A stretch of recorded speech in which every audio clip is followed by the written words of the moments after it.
guys, and welcome to 𝐜𝐨𝐧𝐧𝐽 World Cup Match Day 1. Let's analyze Group E and Group F, or Wednesday games. Wednesday 23rd, of course, we have Germany and Spain playing. We have Alvaro, Romeo, and Radek Vegas here with us. Hello, guys, how are you? Hey, nice to meet you, Alvaro. We've never been in the show together, and I think we can make a great show for the audience today. I think that we can make a great partnership. I just hope that you lose next Wednesday. But other than that, I wish you the best, Radek, in your life, with football, with everything. But on Wednesday, I don't wish you the best. And you are coming why? in I'm from Czech Republic, so I'm not into German football. You know, but since you are the Bundesliga expert, I thought that you would but that doesn't mean that I love Germany. So I like the Bundesliga, but I'm really not into the German national team. So good to know. So this is an all Spain show then. We support all of us. We support.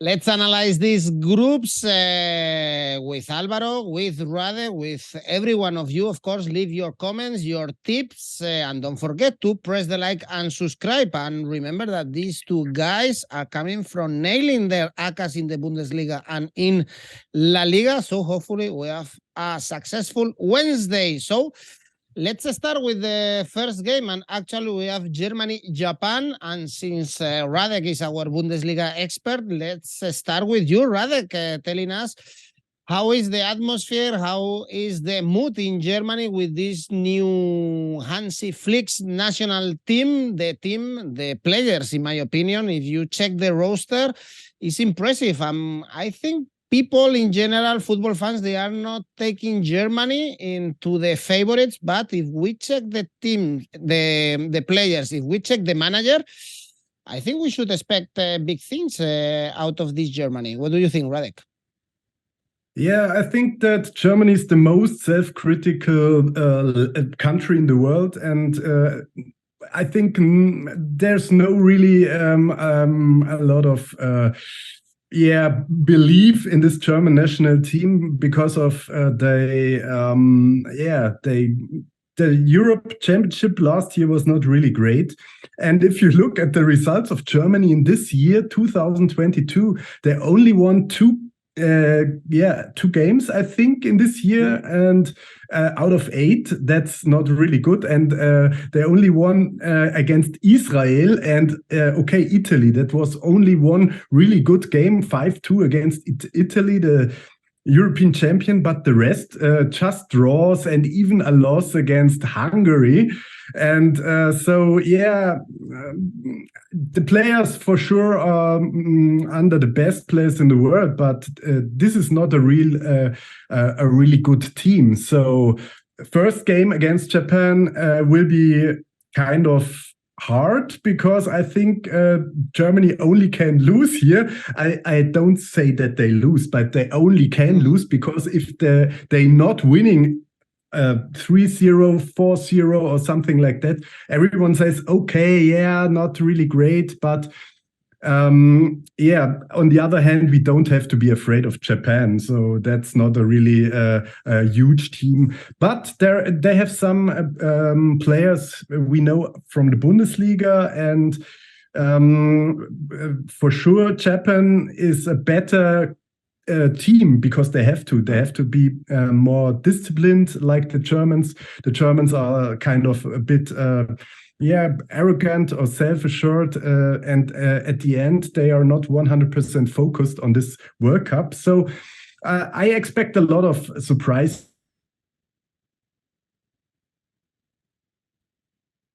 here, and this can be the first, and it has to win this game, but it should be very close. So I don't like these odds on Germany here at the end, and 1.5 around is a bit too dangerous.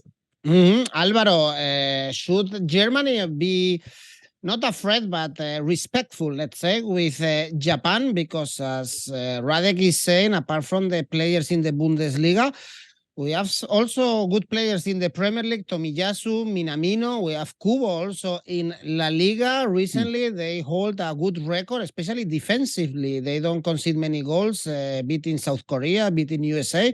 This is a good Japanese team. It is, and I think that the manager 𝐜𝐨𝐧𝐧𝐞𝐜 is doing a very good job.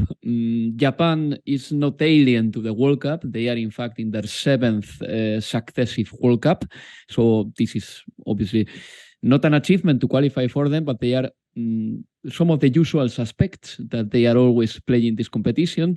The team has changed a lot from World Cup 2018 until now. In the last World Cup, for example, Japan didn't have any player under 25 years old. This has changed. This has changed. There are many debutants in this current Qatar 2022 World Cup. Only 4 players remain from the previous World Cup tournament. And I think that they've got a very good side, generally speaking. Maybe they are missing a very good striker, but they've got very creative players and fast players like Mitoma, like Minamino. Mitoma, by the way, is doing an excellent season at Brighton and Hove Albion, and Brighton is one of the vibrant sides in the Premier League. 𝐻𝐿𝐴, he's a very technical midfielder, number 10. Junya Ito, the player who plays for Rennes, he has scored 3 goals this season in France, and he is a very interesting prospect too, at the peak of his career probably right now, because he's 28 years old. So, the only thing they are missing is a great striker, because even the defenders, they have a good defensive competence, the likes of Yoshida or Tomiyasu, for example. They are quite good. So I think that Japan is a good side, is a fine side. Germany shouldn't be too confident or too overconfident, let's put it this way, because in the last World Cup, look at what happened to them. They couldn't negotiate the group stage. And Japan also, they are decent defensively. They haven't conceded a goal in the last 5 games, but Germany is a different type of monster. Normally, the kind of teams that Japan plays in the World Cup, in the build-up to the World Cup, are not as difficult as the sides they find in the World Cup. One thing that I would like to remark now, and this is a very good initial point in my opinion, is that Euro 2020 had a very high level.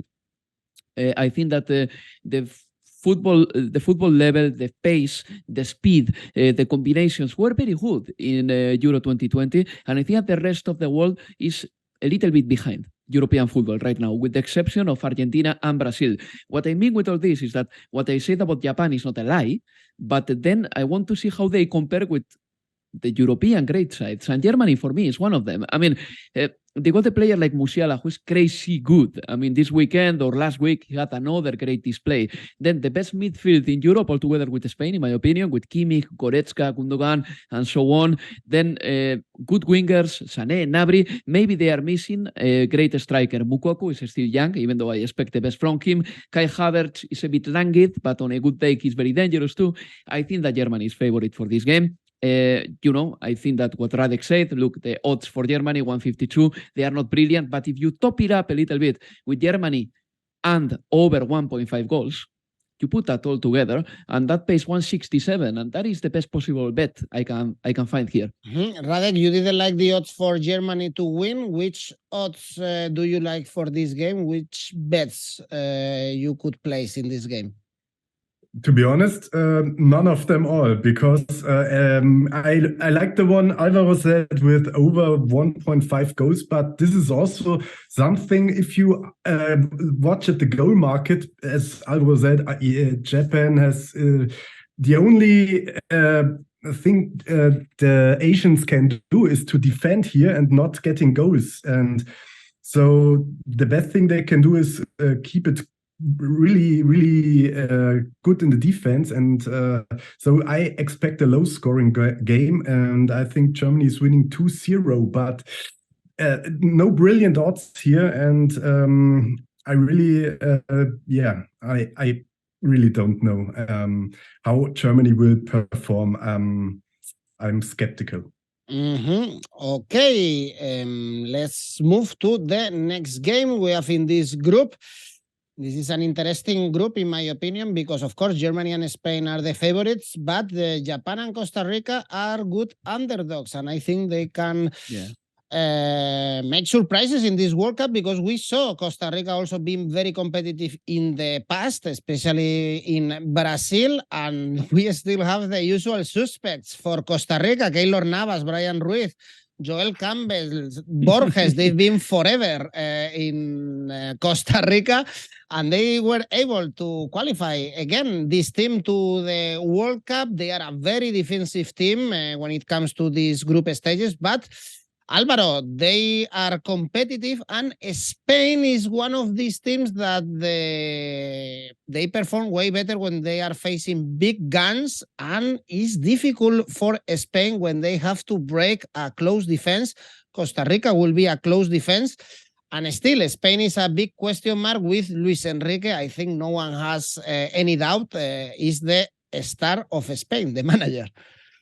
Yeah, and what you have mentioned, Edu, I will call it from now on the Spanish paradox, is the fact that we, Spain, make top sides look inferior to us, but normally we struggle to win easily against the lesser sides. And Costa Rica is a lesser side in comparison to Spain, right?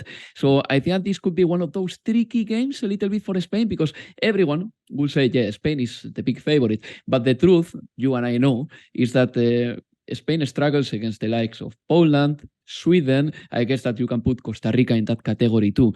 I think that Spain in this World Cup, they are going to be one of the modern sides, you know, the way you understand modern football, like pressing up front, just having the initiative of the game, playing from the back. The goalkeeper 𝐜𝐨𝐧𝐧𝐽 has very clear instructions not to send the ball long, but to play it from the back all the time. And then I think that the difference between Spain and the worst possible Barcelona is that Spain is trying to attack with intensity, verticality. Sometimes they can't, but they are trying to.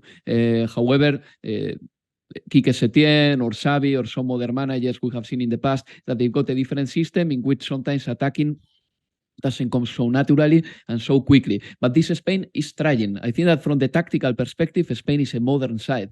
But then my question is, how good are the actors? How good are the interpreters to put into practice this idea? I like them, but they are not top stars. In my opinion, Spain doesn't have any big top star, apart from maybe Rodri, right now playing for Manchester City, maybe Pedri playing for Barcelona, but not many more. For example, their best striker right now, or their only number 9 in this World Cup, has scored only 5 goals in La Liga, like Alvaro Morata. I only trust one of the 4 centre-backs. I only trust Laporte, but Guillamón, Eric Garcia, Pau Torres, I'm sorry, but so far I don't trust them. So there are many question marks on Spain. I think from the tactical point of view, they are going to do all the possible things to win a football game. But then in a World Cup scenario, you need top players, and Spain don't have them. It's difficult to back Spain to win the World Cup, definitely. For this game, you know, I think that I'm going to back them. All that said, Costa Rica is a very, very good side. Costa Rica, since they appointed the new manager, Luis Fernando Suárez, the Colombian manager, who is, by the way, taking part in his 3rd World Cup, he gave a debut to 22 players. He used 77 in the space of 2 years. It's crazy. It's like Maradona in 2010. But Costa Rica got 19 points out of 21 in the last 7 games of the qualifier. And they have conceded very little, only 13 in 14 games in the qualifier. Their biggest star is still 𝐜𝐨𝐴. Yes, he's a very good goalkeeper, and the usual suspects that you mentioned before. But, you know, this can be the kind of player, or sorry, the kind of game in which Spain finds it difficult to break a very tight defense, and Costa Rica, believe me, can put a very tight defense in there, and maybe Spain struggles a little bit. Look, I think that this game is going to be decided in the second half. I've got this crazy feeling. So I'm going to go for the second half to be, or to have more goals than the first half. That doubles up your bet. This is slightly speculative, but it happens with Spain. This is not coming from me out of speculation. It happens normally. Alvaro Morata to score, since he is the only number 9 in the squad, 183. Just keep it in mind. But if I have to choose something slightly less speculative, maybe I should go for Spain to have an Asian handicap -1 in the second half. As I said before, I think that Costa Rica can be a tough nut to crack, but in the second half, Spain, after scoring the first one, if they do, they will easily score the second one. Asian handicap -1 for Spain in the second half, 173. Radek, and I'm very surprised to see these very low odds for Spain. Spain to win is only 1.19. Remember that Germany to win was 1.54, so way higher Germany to win. And also, if we check the goals market, we have better odds for the under, and I guess this should be an under. Under 2.5 goals is 2.25. Yeah, because I think that the standing in international football of Spain is a bit higher than German because of the recent results. And Costa Rica also is not a team who scores a lot of goals, and that's why I expect also a low-scoring game at the end. I would say Spain is winning closely with 1 goal, maybe 1-0. And this would be hard enough to crack the Costa Rican defense. But on the other hand, we don't have to be afraid of Costa Rica. So if we bet on second half winner, Spain is 1.4, as Alvaro did with 1 goal in advantage, is a bit better in odds. But I would say Spain's scoring in the second half and winning the second half is okay. And I'm sorry that in Oddspedia you don't find yellow cards, because that is, to be honest, my favorite bet, that Costa Rica will get more yellow cards than Spain. Just remember the last World Cups of Costa Rica. They have to fight to have a chance, and that's why they will get some yellow cards here. All right. Well, when the bookies open the market for cards, we also have actually the cards market in Oddspedia, also the corners. Alvaro is very good at the corners market.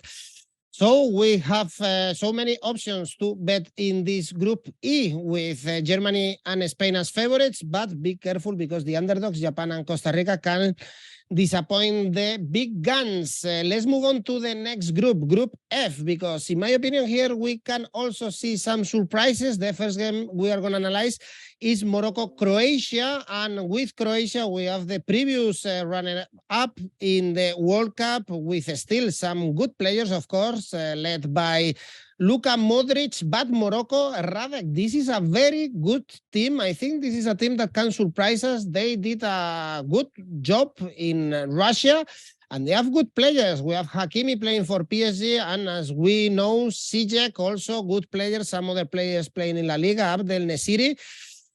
Croatia to win is 2.02. Do you see them winning in this opening game against Morocco? Yeah, on the first view, I thought so, but there's another interesting point about Morocco. I think they have a kind of a home advantage because they are used to play in the desert or near the desert, because Morocco is close to the Sahara. And that can be a decisive point that teams from the Middle East maybe can surprise in this World Cup a bit more. And at the end, we don't really know a lot of Morocco. Their results were not really impressive, and Croatia at some point was in a Nations League group with France and Denmark and beat them both. And they also beat Austria, and I think they are class better than Morocco at the results on the table and the players. But if you combine everything, maybe Morocco can surprise, and I would love to see African teams surprise at the World Cup. And I think also that Croatia sometimes is a bit overrated, because the last World Cup is 4 years ago, complete different story. And so it's gonna be hard for them for sure in this game. But I can see both teams to score here, because I think Morocco is not bad. Morocco has chances to make a draw, and the odds on Croatia are okay with 1.95, but not my favorite. So I really like both teams to score here. Betting on a Moroccan goal, odds are 2.05, and maybe we should support the Africans.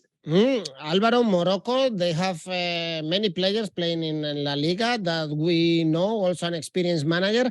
And Croatia, as we know, they have one of the best midfielders in the world, but they have problems up front. Mandzukic is largely gone, and they cannot fill this gap because Kramaric and Perisic, they are not the same player, of course. It's a different kind of player. No, it's a different kind of player completely. I still believe that Croatia is a very fine side. But anyway, what Radek says makes sense to me. Both teams to score for 2. It's very interesting. 205, in fact. Yeah, that's a good one. Well spotted, Radek. Just let me give you a little bit of background, because I think that Croatia, yes, they are a side that normally suffers to win easily, to get results that make us raise our eyebrows and say, wow, this is a really good side. But their results over the last 4 or 5 years, they've been impressive. I mean, in World Cup 2018, we know they reached the World Cup final. Then in the Euro, they lost to Spain. It wasn't easy for Spain. And then in the Nations League 2023, they'll be there in the Final Four, all together with some other top opposition from Europe. So I think that Croatia has a couple of things that can play in their advantage in the World Cup. To start with, they are a team with a very well-defined style.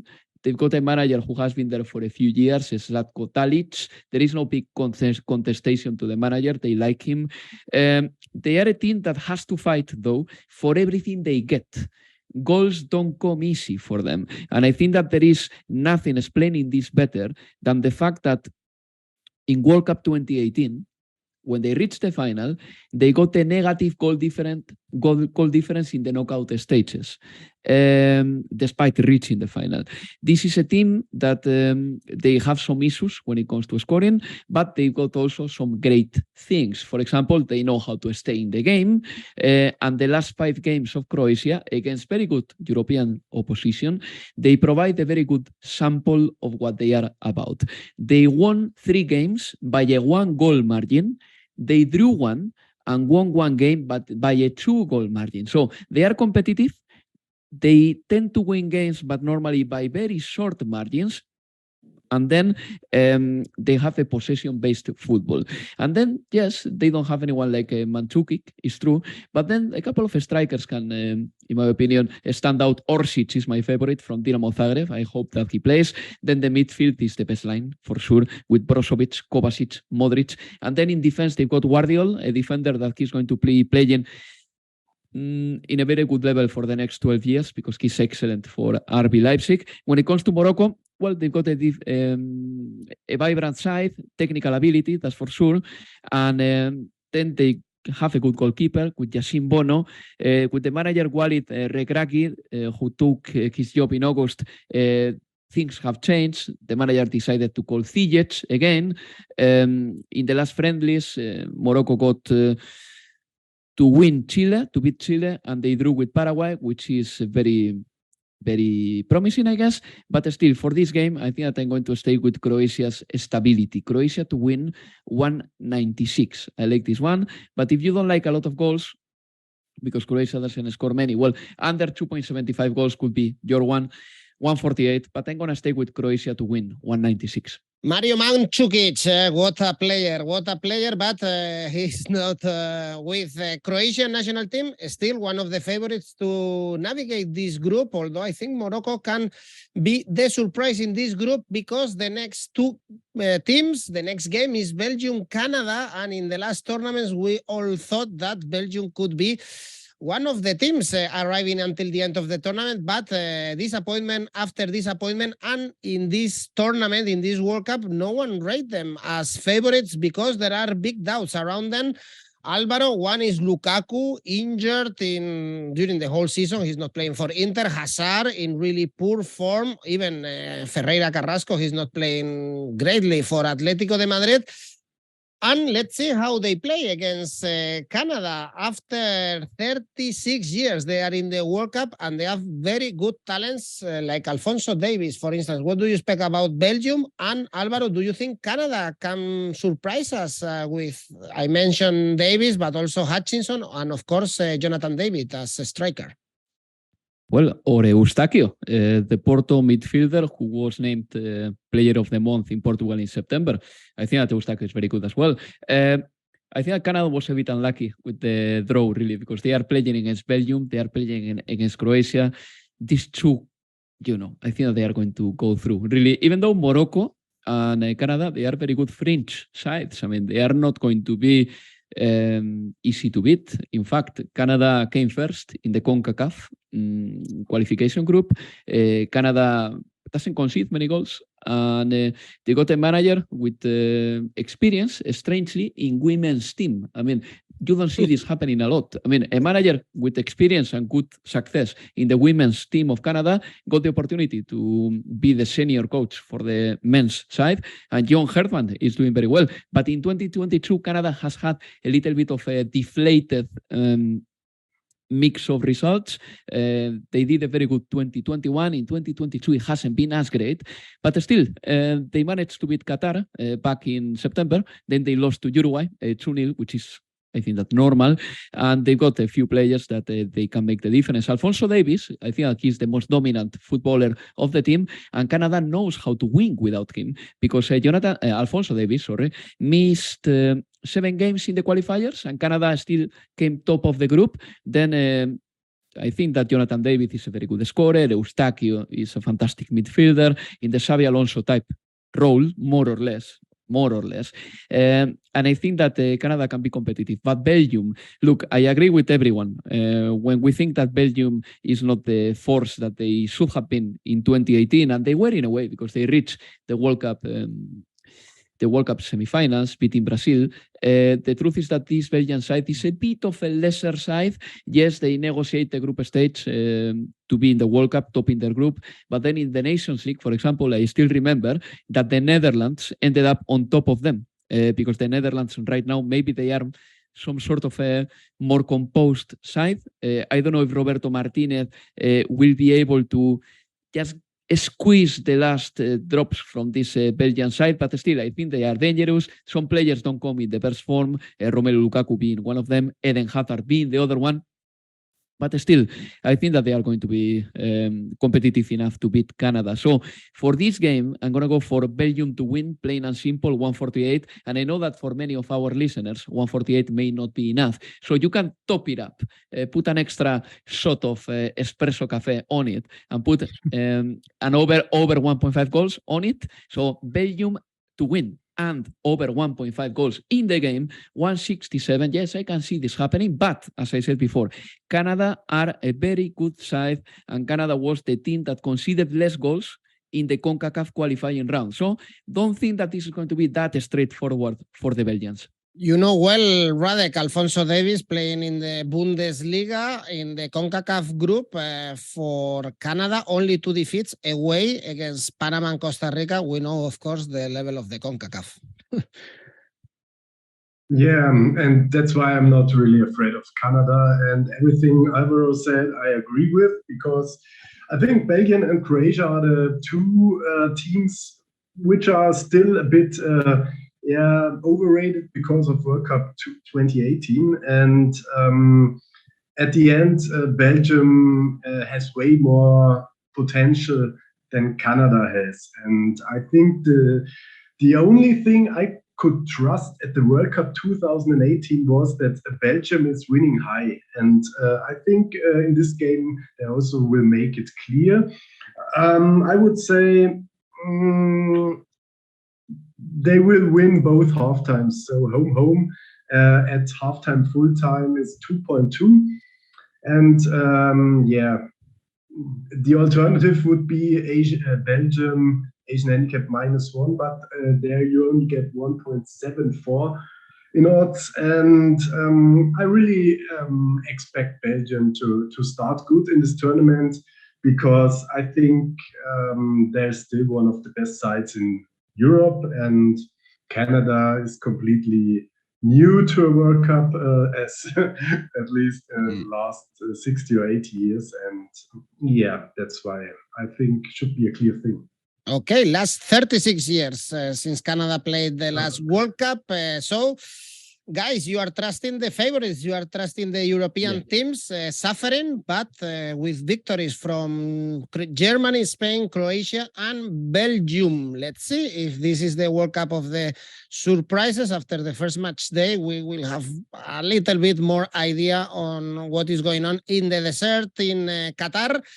Meanwhile, let's try to see if you have a favorite bet, Radek, for this Wednesday, 23rd of November. Yeah, just simple. Belgium wins with 1.47 is really a kind of safe bet. Yeah, what shall happen here? To be honest, I really don't over bet. I always bet the same amount of money. So yeah, if I lose it, it happens. It's a 1 of a 10th surprise if Canada makes a point here. But in 9 of 10 cases, I think Belgium is winning this game, and for that, the odds of 1.4 or 1.5 still have a lot of value, as Alvaro said, and I think this is the best bet here. Yeah. All right, and Alvaro, your favorite bet? Yeah, just to say something different, I'm going to go with Croatia. I'm going to give them an Asian handicap minus 0.25. That pays 165. And tell me your ACCA then. Of course, we have 4 games. We can still make an ACCA on Wednesday. Precisely, and we will do it. Asian handicap minus 0.25 for Croatia, Germany to win, Asian handicap minus 0.5 for Spain in the second half, Belgium to win. Altogether, 557. And Radek, tell me your ACCA after you nailed as well as Alvaro did, also the last ACCA in your leagues.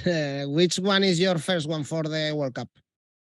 Yeah, I'm a bit boring and conservative. I don't like to combine too many games because with each element of a combination bet, the chances of losing are higher, and that's why I prefer just betting on a double bet. And as I said, Belgium, Asian handicap, just the Belgium win with odds of 1.45 around is good. And the other bet is Croatia is not losing with Asian handicap 0 on Croatia. You get odds of 1.4 around. Both combined, you get odds of 2 if you like to. So this is. But I think, to be honest, it's not the smartest thing to combine games only in one day because you have so many games within a short period of time. And we will find better combinations if we combine out of several game days. But for this game day, I don't want to lose. That's why I stick with Croatia and Belgium, and they should not disappoint us. All right. Well, since we have all the games analyzed, they can combine, of course, with your tips in different days, and we can make a great ACCA. Thanks, Radek. Thanks, Alvaro. Best of luck for everyone. And of course, don't forget to leave your comments. We want to know your tips, and press the like and subscribe. See you soon. Bye-bye. Bye-bye. Bye.